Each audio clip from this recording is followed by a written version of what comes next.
Lectura del versículo 1 al 4. Y la palabra de Dios dice de la siguiente manera: en el principio era el verbo, y el verbo era con Dios, y el verbo era Dios. Este era en el principio con Dios. Todas las cosas por Él fueron hechas, y sin Él nada de lo que ha sido hecho fue hecho. En Él estaba la vida, y la vida era la luz de los hombres. Hasta ahí, querido hermano, es lo que hemos estado viendo en cuanto a la introducción, día número 1 y día número 2. En el día número 1, Juan nos hablaba de una cualidad acerca del verbo.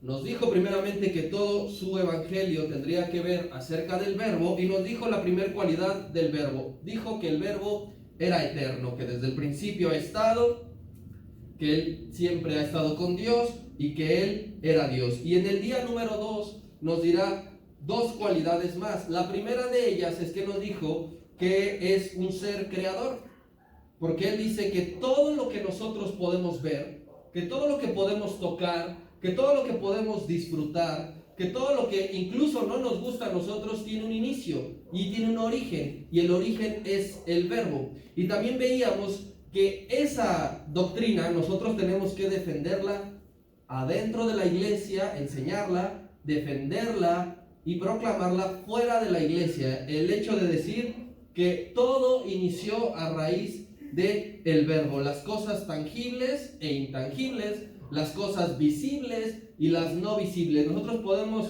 sentir que hay un aire, no lo podemos ver, pero sí sabemos que existe porque lo sentimos. Eso lo creó el verbo. Nosotros vemos que hay seres humanos, eso lo creó el verbo. Nosotros sabemos que hay seres angelicales, celestiales, los cuales no vemos, pero sabemos que los creó el verbo. Veíamos que hay una relación en cuanto a la doctrina y la fe, tanto de Juan como de Pablo, porque Pablo decía que todas las cosas por Él fueron hechas, sean tronos, sean dominios, sean imperios, potestades, todo fue creado por medio de Él y para Él. Y lo que en algo de lo que los dos estaban de acuerdo es que dice que lo que hizo el verbo en el pasado, la creación que hizo en el verbo, sigue operando en el presente y en el futuro. O sea que en estos momentos el verbo sigue estando presente como un ser creador. Y la característica número 2 que nos dijo en el día número 2 el evangelista Juan, dice que es un ser que da vida. Veíamos, querido hermano, que lo opuesto a la vida es, obviamente, la muerte, y que es diferente el vivir y el existir. Existir es relativamente sencillo. Nosotros podemos filosofar un poco que las personas comunes existimos, los ampones existen, ¿sí? Pero tener vida es completamente diferente. Existir tiene un límite de tiempo, 70, 80 años, 100 años si usted quiere. Pero el hecho de tener vida es algo diferente, que solamente es provisto por el verbo.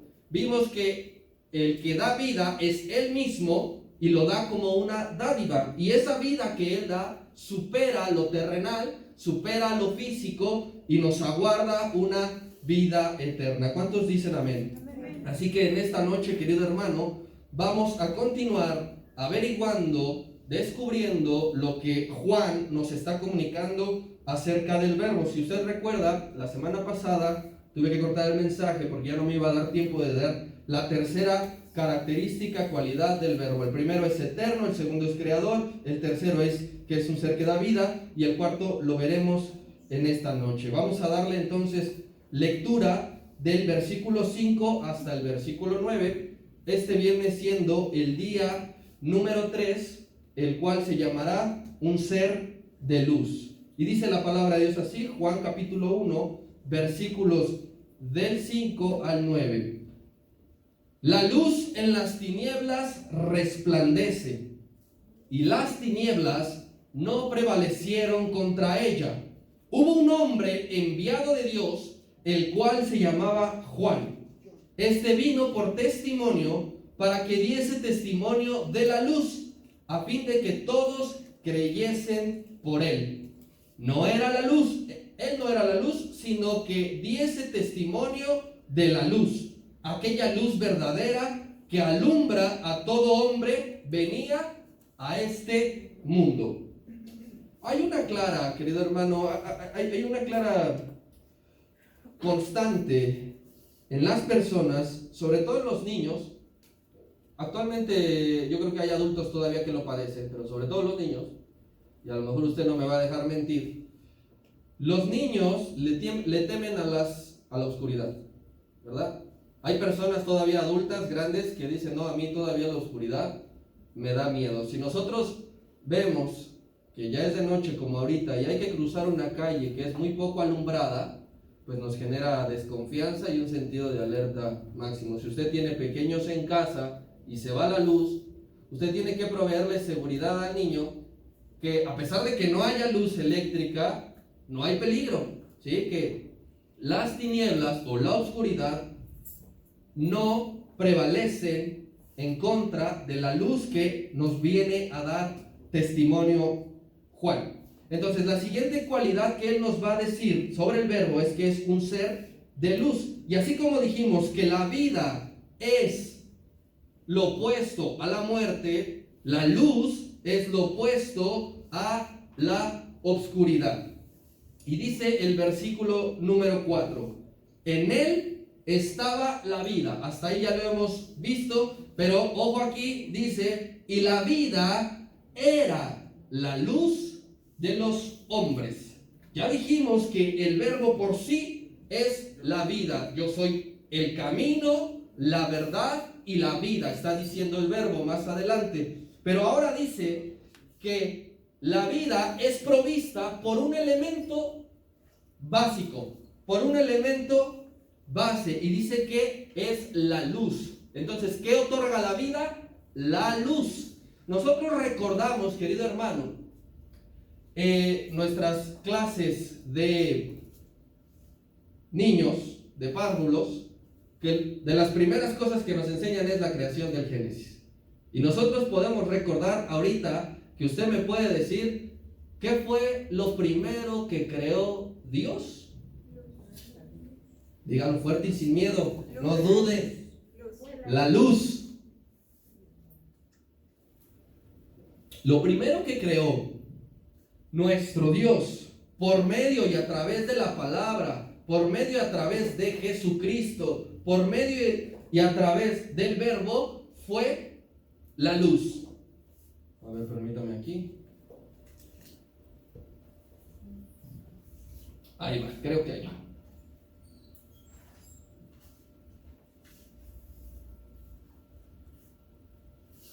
Bien. Lo primero entonces que nosotros podemos ver en la creación es la luz, el agente primario que Dios ocupa para dar vida. Vamos a corroborarlo, vaya usted conmigo a Génesis capítulo 1. En el principio creó Dios los cielos y la tierra. Y la tierra estaba desordenada y vacía, y las tinieblas estaban sobre la faz del abismo, y el Espíritu de Dios se movía sobre la faz de las aguas. Y dijo Dios, ahí está lo primero que crea, sea la luz. Inmediatamente obedece y fue la luz. Y vio Dios que la luz era buena. Y separó entonces Dios la luz de las tinieblas. Y llamó Dios a la luz día y a las tinieblas llamó noche. Y fue la tarde y la mañana de un día. Nosotros podemos, regrese ahí a Juan. Entonces nosotros podemos constatar aquí claramente que lo primero que crea Dios es la luz. ¿Por qué crea la luz primero? Porque se da cuenta Dios que en el mundo, dice, hay un desorden y hay un vacío. Dios no podía empezar a operar y a trabajar si no había una luz que diese vida a todo lo que iba a brotar. ¿Usted cree que puede haber vegetación sin la energía solar? ¿No? El proceso de la fotosíntesis simplemente sería imposible. Y yo le haría el siguiente reto a usted. Ahorita que llegue a su casa, ¿sí? A ver, primero, levante la mano. ¿Quién dejó recogida su cuarto? Bueno, los que no levantaron la mano. Ahorita llegan a su casa y recogen su habitación, pero sin prender la luz. ¿Se podría? No se puede. Usted no ve absolutamente nada, no sabe dónde está acomodando las cosas, choca por todo lado. Y si usted dice, bueno, pues entonces, si no lo hago ahorita en la noche, lo hago el día de mañana por la mañana. Le invito a que haga el mismo ejercicio, pero sin abrir las cortinas. La energía solar va a entrar, pero no se va a ver lo suficiente para que usted pueda traer un orden a su casa, un orden a su cuarto. Entonces Dios, en toda sabiduría, en toda inteligencia, dice, lo primero que se necesita para la creación es la luz. Y llega Juan con esta revelación vinculada con la creación y dice, el verbo vino a dar vida, pero no puede dar vida si antes no hay un orden. ¿Y qué es lo que produce el orden? Dice Juan, así como en el Génesis, la luz. Entonces tiene que venir un ser completamente de luz. Dice el versículo número 5. La luz en las tinieblas resplandece y las tinieblas no prevalecieron contra ella. Usted ponga una especial atención en la palabra prevalecieron contra ella. El hecho de prevalecer significa que hay una rivalidad, que hay una lucha constante para ver quién se sobrepone, la luz o las tinieblas. Y nosotros notemos que el resultado siempre va a ser exactamente el mismo. Juan está diciendo, las tinieblas no prevalecen cuando hay luz. Es decir, las tinieblas nunca van a derrotar a la luz. No es que en la creación Dios dijo, sea la luz y las tinieblas se resistieron. No, tiene que haber oscuridad, tiene que haber oscuridad. Nosotros podemos ver el ciclo de la Tierra y darnos cuenta, ahorita no hay luz solar, aquí no, pero del otro lado del mundo sí. Aquí en la Tierra nunca deja de haber luz. El tema, querido hermano, de la luz en todo el Evangelio de Juan va a ser bien constante. Así como mencionamos que aparece muchas veces la figura de la vida, la figura de la luz también aparecerá muchas veces en este Evangelio, y muchas profecías mesiánicas así no lo hablaba. Si usted recuerda, el profeta Isaías, capítulo 9, él está hablando que el pueblo que estaba en tinieblas durante mucho tiempo, un día, de la nada vio gran luz. El pueblo que estaba en tinieblas, en ese momento se refería a los judíos, pero era una profecía también sobre gentiles. El pueblo, la gente que estaba en tinieblas, vio gran luz. La palabra luz, querido hermano, no se refiere a una luz eléctrica que está mencionando aquí Juan, sino se refiere a una luz espiritual. La palabra luz relacionada con el verbo va a aparecer en total, en los 21 capítulos, va a aparecer 21 veces. Y de esas 21 veces, 2 va a ser mencionado por el propio verbo. Recuerda una de sus predicaciones, yo soy la luz del mundo, ¿sí? Por lo tanto, querido hermano, los conceptos de vida y de luz forman uno solo. No se puede concebir la vida sin luz y no se puede concebir la luz sin la vida, van de la mano. ¿Cuál es entonces el instrumento que ocupará el verbo para dar vida? La luz. No va a decir únicamente respiración, latir del corazón. Dice, para que tú veas que algo tiene vida, tiene que haber luz. La sustancia, querido hermano, de la vida del verbo es la luz. Vayamos al libro de Salmos, capítulo 36. Porque contigo está el manantial de la vida. Ahí está hablando primeramente de la vida, pero inmediatamente David el salmista nos dice, en tu luz vemos la luz. Es decir, el salmista tampoco concebía la vida de Dios sin la luz. Nosotros en este lugar cantamos muchas veces, en tu luz vemos la luz, porque reconocemos que hay un peso importante cuando la luz del verbo alumbra nuestra vida. Cuando la luz del verbo alumbra tu adoración. Sin la luz del verbo en tu adoración, sería una adoración oscura, la cual Dios no recibe, la cual Dios no le agrada. Así, querido hermano, como es señal que cuando ya amaneció aparece el sol radiante, tras horas de oscuridad, así cuando hay luz de Cristo en una vida, quiere decir que está vivo. Una persona que no tiene la luz de Cristo no está viva. Aunque usted la vea andar, aunque la vea caminar, aunque la vea hablar. Es como la palabra cuando dice que aquellos dioses tienen manos, pero no hacen, tienen ojos, pero no ven, tienen boca, pero no hablan. Aquellas personas que se mueven, que respiran, pero no tienen la luz de Cristo, no están vivas. La luz del Verbo, querido hermano, es específicamente para hombres, para la humanidad. No es para animales. La luz de Cristo no es para animales. La luz de Cristo no nos dice que es para los ángeles. Dice que la luz del Verbo es para los hombres. Regrese a Juan, dice, en él, en el Verbo, estaba la vida. ¿Y la vida de quién era la luz? De los hombres. De los hombres. La luz del Verbo únicamente fue diseñada para los hombres, entendiendo el género humano. No el género masculino, el género humano. La luz del Verbo únicamente está reservada para la humanidad. Entonces, vamos a ver, querido hermano, dos características de la revelación de Juan de que el Verbo es la luz. Para Juan, el Verbo es la luz. Versículo número 5. Dice, la luz en las tinieblas resplandece y las tinieblas no prevalecieron contra ella. Entonces, ya quedamos que para poder ordenar algo, lo primero, lo más importante y necesariamente se requiere luz. Esa luz, querido hermano, de Jesús es la que trae orden a vidas oscuras. Así como trajo al mundo en el principio de la creación, donde solo había oscuridad, así lo único que puede traer orden a una vida oscura es la luz del Verbo. Ninguna otra cosa. Inmediatamente, querido hermano, al mismo instante del surgimiento de la luz, desapareció la oscuridad y el caos. No es que apareciendo la luz se mantenía el caos, se mantenía todo vacío. Dios dijo, sea la luz, inmediatamente empezó a actuar, porque ya había un orden, que es lo primero que se necesita.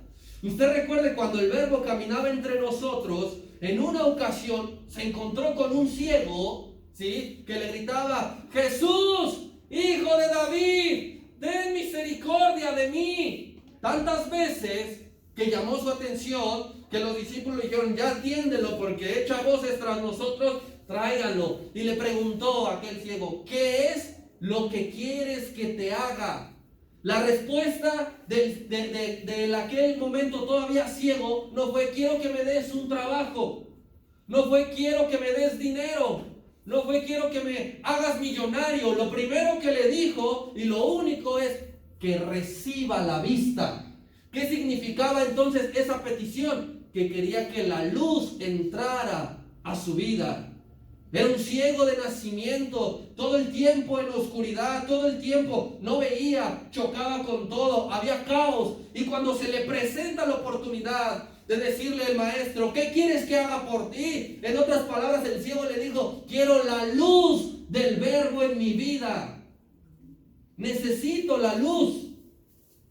Querido hermano, la luz es una bendición. La luz eléctrica que nosotros ahorita gozamos, ¿qué crees? ¿Es una bendición o no es una bendición? ¿No sería lo mismo hacer un culto, un servicio sin luz? ¿Podríamos hacerlo? Claro que sí. Cantaríamos a capela, predicaríamos la palabra con voz natural más fuerte. Pero el hecho de tener luz es una bendición. Hay poblaciones que no cuentan con luz eléctrica y ¿sabe cuál es el resultado? Sufrimiento. Yo le invito a que usted vea videos específicamente hablando de Venezuela. Ellos, por la crisis humanitaria que tienen, a cierta hora, a las 7 de la noche, les cortan la energía eléctrica, querido hermano, y a partir de esa hora se tienen que adaptar a vivir sin luz hasta el día siguiente. El hecho de tener luz eléctrica es una bendición. ¿Cuánto más tener la luz de Cristo en nuestras vidas? El que Juan nos está diciendo, ¡hey, atención! ¡La luz ya vino! estar buscando en la meditación. No la tienes que encontrar buscándote a ti mismo. La luz ya vino, la que alumbra las vidas vacías y oscuras. Se llama el Verbo. Una vida en problemas, querido hermano, una vida vacía, una vida en desorden, lo primero que necesita es la luz del Verbo. Nosotros podemos identificar, ver personas, recordar nuestra propia vida, cómo era cuando estaba desordenada. Aquella persona que está en desorden, lo primero que tienes que decirle para poder ordenar tu vida, lo que necesitas primero es la luz del Verbo. Y nadie puede proporcionarla. Tú no se la puedes proporcionar. Tú se la presentas, él cree y el Verbo viene y alumbra su vida. No le compras unas pilas y dices, mira, para que funcione tu lámpara, no viene Luz y Fuerza o CFE, no viene ninguna planta eléctrica. Así que lo único que puede traer vida es el Verbo por medio de su luz para ordenar absolutamente todo.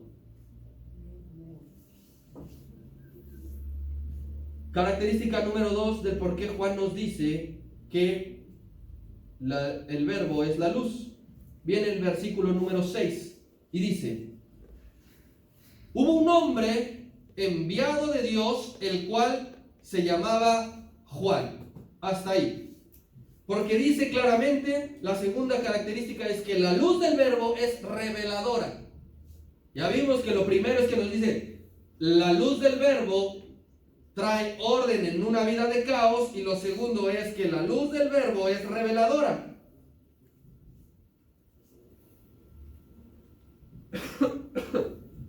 Ya dijimos entonces que la luz da vida, por lo tanto la oscuridad que representa el pecado, ¿qué trae? La muerte. Si una vida tiene la luz del Verbo, dará vida. Si una vida no tiene la luz del Verbo, está muerto. Simple y sencillo. ¿Por qué? Porque la oscuridad es lo que condena a los hombres. Ya que es en esa condición, querido hermano, en esa condición de oscuridad, es donde se llevan a cabo las malas obras. En la oscuridad. Y yo sé, querido hermano, que tanto Dios como el evangelista Juan nos habla de algo que no resulta extraño para nosotros. El hecho de que en la oscuridad se hagan cosas malas, cosas incorrectas, no es desconocido para nosotros. Trate de acordarse cuando hacemos algo indebido. ¿Qué decimos o qué pensamos? Ahorita que nadie vea. Cuando se vayan todos, no le digamos a nadie. ¿Eso habla qué? De oscuridad. ¿Y eso qué va a ocurrir en la oscuridad? Ocurrir muerte. En la luz nunca se llevarán a cabo obras incorrectas. En la luz no. Es en la oscuridad. Todos los actos incorrectos son en la oscuridad y no en un estado de luz, querido hermano, porque ese estado de luz lo ocupa el Verbo para hacernos ver nuestro estado real en el que nos encontramos, porque la luz despojará todo disfraz. En la oscuridad nosotros podemos decir, como no me ve, no sabe de qué color vengo vestido. Yo le puedo decir que estoy aquí, realmente estoy acá. Yo le puedo decir que traigo esto y realmente traigo esto. Pero en la luz no se puede hacer eso. En la luz quedamos revelados al 100%. Por eso es que la luz de Cristo es reveladora.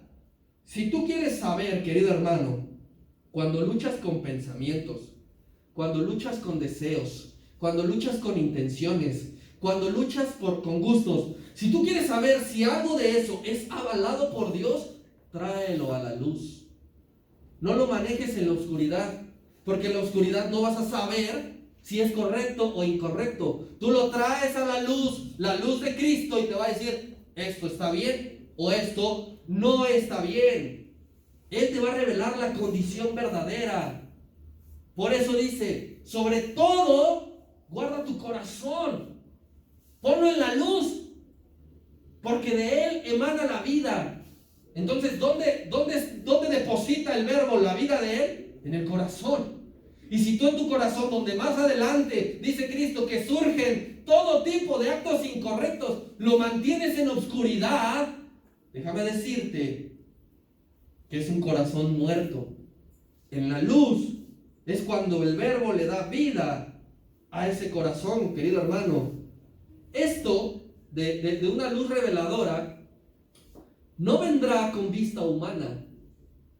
Ni siquiera si usas anteojos de la mayor graduación, de esos que alcanzas a ver hasta el futuro, querido hermano.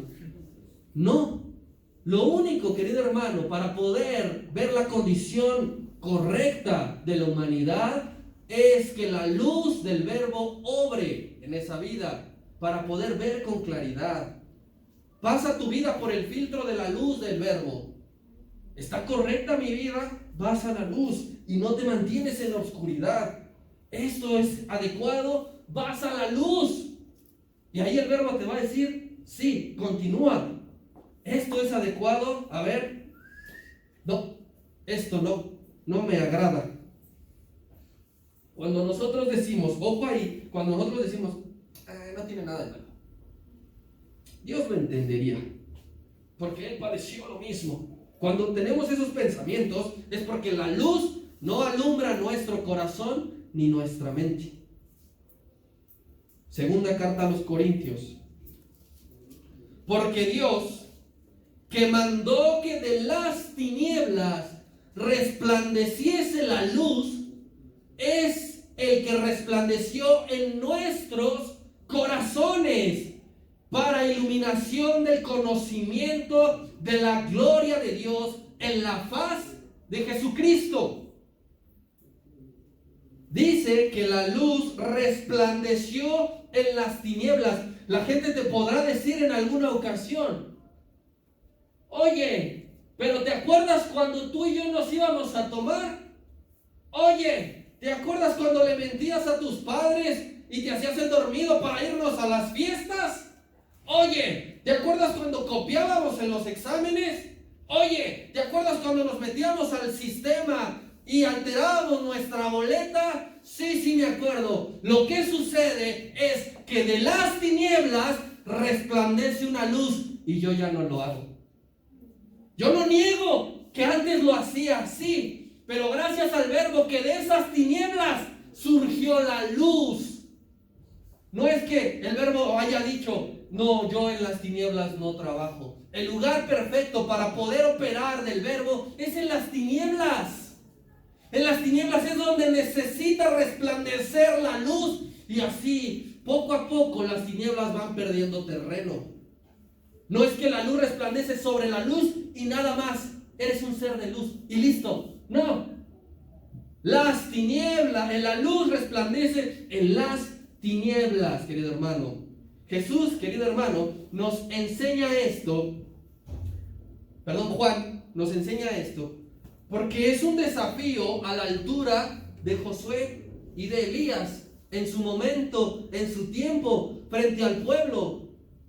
Estos dos profetas, estos dos hombres de Dios hicieron lo mismo, confrontaron al pueblo, se plantaron ellos solos, no necesitaron, ni siquiera Elías sabía todavía que había un remanente. Josué solo se levantó frente al pueblo y les dijo lo mismo. Yo y mi casa vamos a servir al Señor. Si ustedes quieren estar en oscuridad todavía, vayan. Elías les dijo lo mismo. ¿Hasta cuándo van a claudicar entre la luz y la oscuridad? Si ustedes quieren ser oscuros, vayan en pos de la oscuridad. Pero si ustedes quieren ser de luz, entonces acepten a Cristo en sus corazones. ¿Quieren elegir a dioses extraños que representan la oscuridad? Ok, pero no se puede dobletear. Es lo que nos está enseñando Juan. No se puede dobletear, porque el verbo que ya vino, que ya se encarnó, que nos enseñó a todos, representa la luz.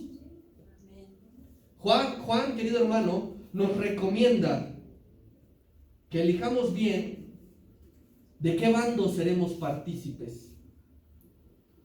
¿De luz o tinieblas?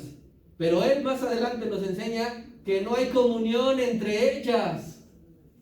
No hay comunión entre la luz y las tinieblas. Así que Juan nos está diciendo, en pocas palabras, el verbo ya vino y el verbo resplandece en las tinieblas. Pero ¿qué vas a elegir tú? ¿Qué vas a hacer tú? ¿Vas a aceptar la vida por medio de la luz que Él te da? ¿O quieres seguir en las tinieblas?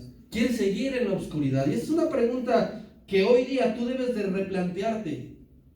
¿Qué es lo que realmente anhelas para tu generación? ¿Una generación donde resplandece la luz del verbo o donde pasa desapercibida en la noche? Dios el Padre, querido hermano, nos proporciona vida y luz a través del verbo.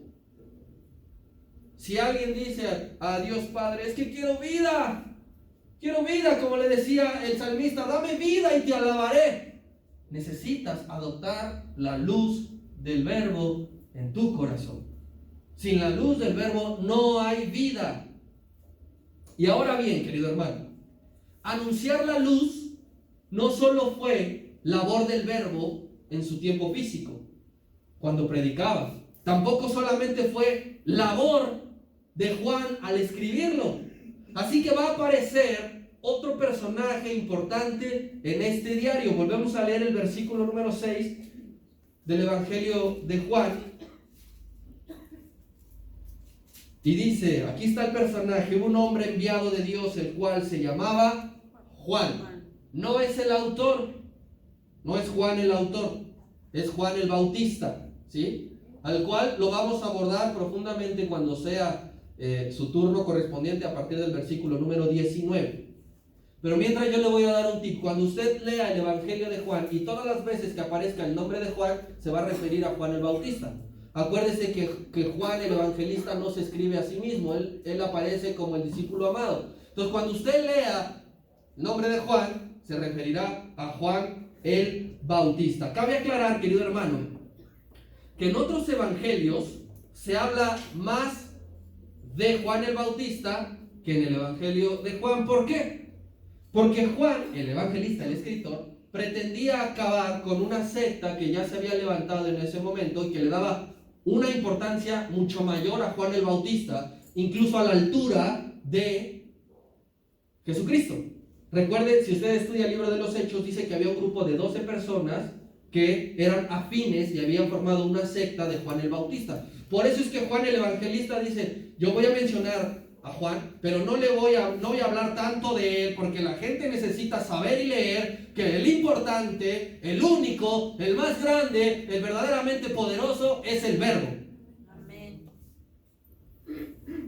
Entonces aquí Juan nos dice, no solamente el verbo predicó de la luz, no solamente yo les predico, sino aparecieron otros hombres, otras personas, otros ayudantes, otros conquistadores, otros expositores del evangelio que dijeron y anunciaron que Él es la luz. Versículo número 7 y 8 dice, este vino, habla de Juan el Bautista. Juan el Bautista vino por testimonio, para que diese testimonio de la luz, a fin de que todos creyeran por él. Por Juan el Bautista creerían en la luz. No era en la luz, Juan el Bautista no era la luz, sino para que diese testimonio de la luz. ¿Por qué dice primeramente que vino por testimonio? Lo vamos a ver, pero recuerde la manera en que Juan el Bautista nació. Por un par de viejitos.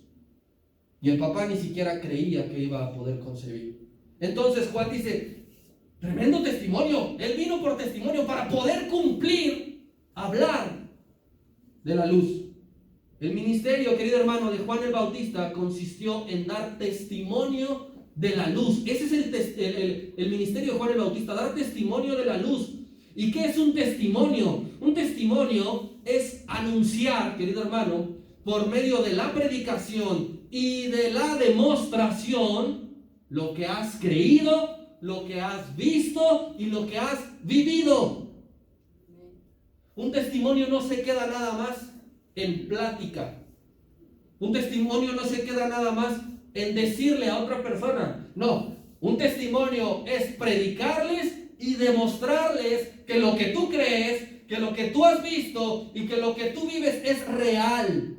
Entonces Juan el Bautista se dedicó a hablar de la luz porque su corazón estaba lleno de luz.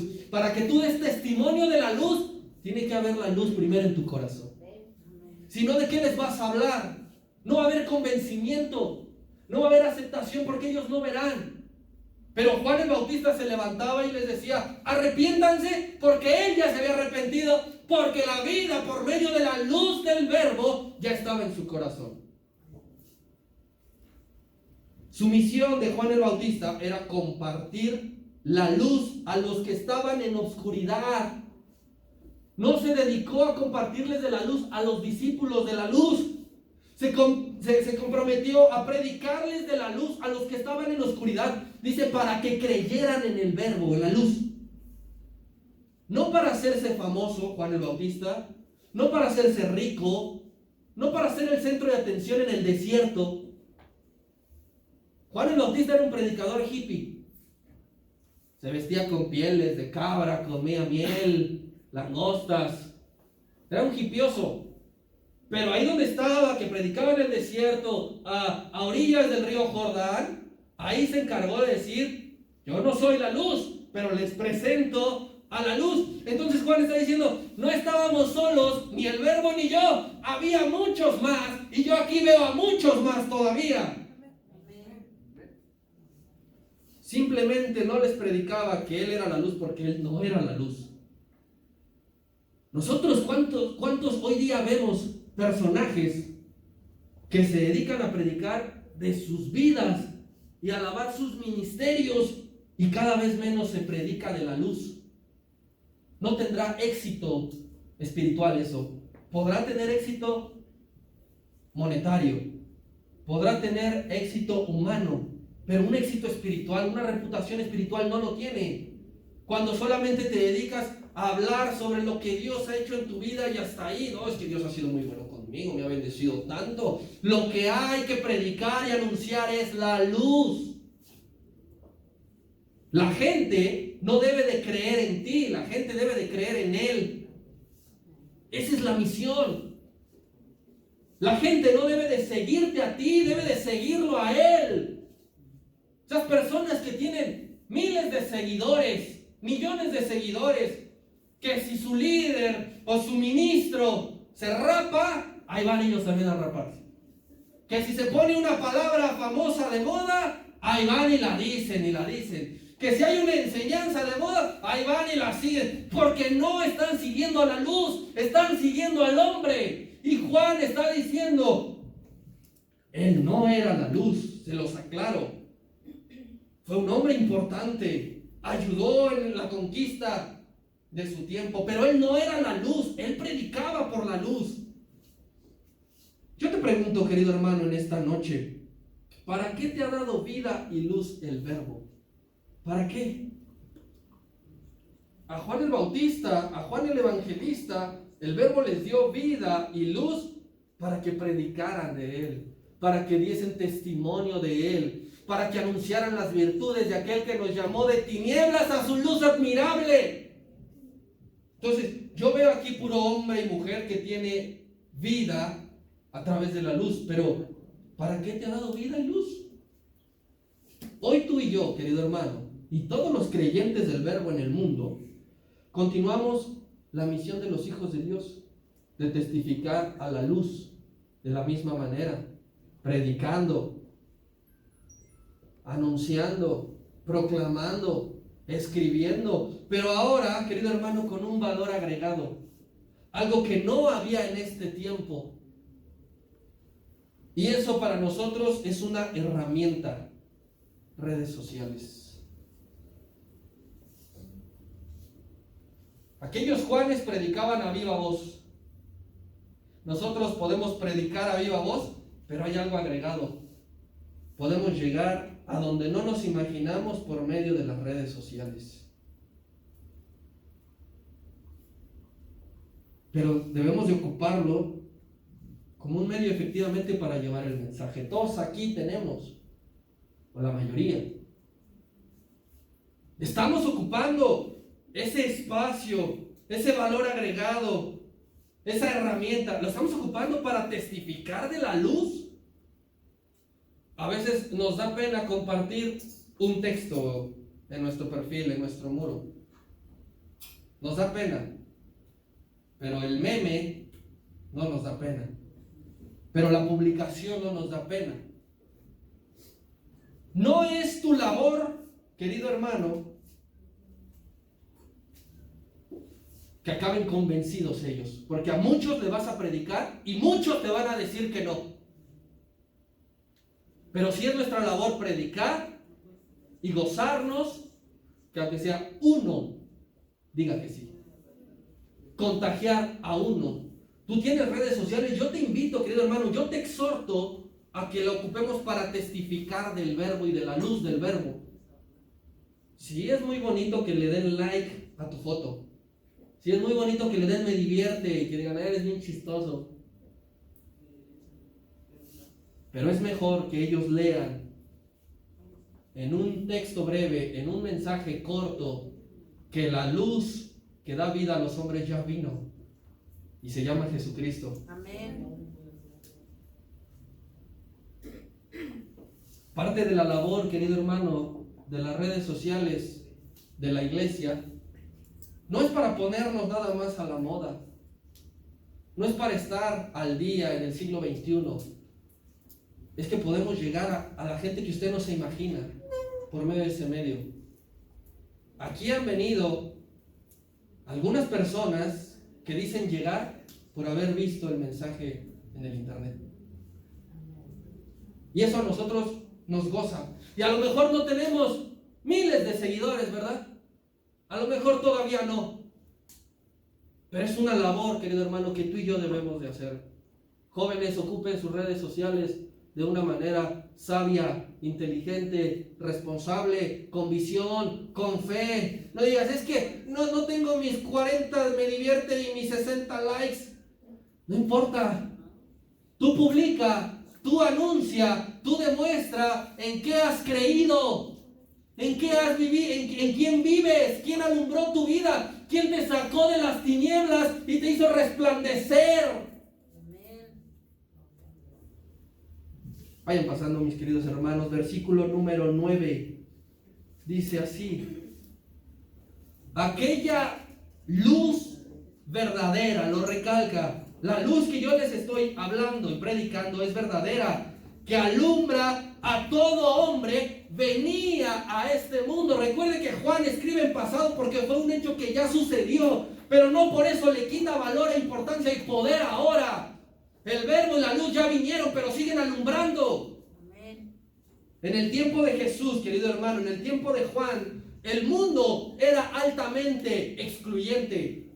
Los griegos odiaban a los ignorantes. Si no sabías escribir, si no tenías conocimientos literarios, los griegos te odiaban, te excluían. Los romanos excluían a los salvajes, a los que no se sometían a las leyes de derecho que ellos habían implementado. Los judíos resistían a los gentiles. Era un mundo excluyente. Pero el evangelista nos está revelando que la luz alumbra a todo hombre. Dices que he sufrido rechazo, soledad. Nadie se quiere juntar conmigo. Te tengo una noticia. La luz de Cristo es para ti. La luz de Cristo es tu compañera. La luz de Cristo está a tu alcance. Nosotros vemos personas que hoy día se están suicidando porque son excluidas, porque son recluidas. Nosotros tenemos que ir y presentarles que la luz es para ti. La luz verdadera, dice Juan. No la luz que se agota, no la luz que se apaga. Por eso, querido hermano, gloria a Dios. Por eso Cristo les decía a los fariseos, los que se encontraban en oscuridad, les decía, les tengo una noticia, pequeños, les tengo una noticia. Publicanos y rameras van delante de ustedes, porque ellos han hallado la luz que ustedes no. Porque ellos su vida oscura y en su vida donde no resplandecía nada, aceptaron la luz de Cristo. Ustedes dicen que viven en luz, pero no es así. Publicanos y rameras van delante de ustedes. Hay que llevar la luz de Cristo. No debemos decir en nuestro corazón: yo a este no le voy a compartir, este lo voy a silenciar de mis estados, de mis historias, para que no vea, porque se ve que ni va a creer. Ya se ha burlado mucho de mí. No, yo a este no. Juan está diciendo: esta luz es verdadera y es para todos los hombres. Buenas nuevas, debes de llevarle y decir: te tengo la noticia, ya fue hecho, la luz ya está en el mundo, la luz ya está aquí, la luz de Jesucristo. Preséntale la luz a todo hombre y a toda mujer que esté a tu alcance. Vamos a ver esto con visión. Cuando venga por segunda vez el Maestro y estemos delante de su presencia en el juicio, nos va a decir claramente: tú viviste tantos años, en total conociste 2 millones de personas y le anunciaste la luz a una sola. ¿Cuántos años tienes? ¿Cuántas personas has conocido? ¿A cuántas les has compartido la luz verdadera? Échale lápiz, échale coco a esto. Querido hermano, el verbo, la vida, la luz, es para griegos, es para romanos, es para judíos y es para gentiles. Por eso es que en la visión Dios demostraba a Pedro que no hacía acepción de personas. La salvación, la vida, la luz está al alcance de la fe. De la fe. Él ya vino, querido hermano. La luz ya vino, ya volvió con el Padre, pero su luz no se extingue y no se extinguirá jamás. Aún hay tiempo de compartir la luz verdadera, aún la hay. Pero si tú no estás convencido de esa luz, si esa luz no te ha alumbrado primero a ti, no vas a alumbrar a nadie. Así que ahí cierra tu Biblia.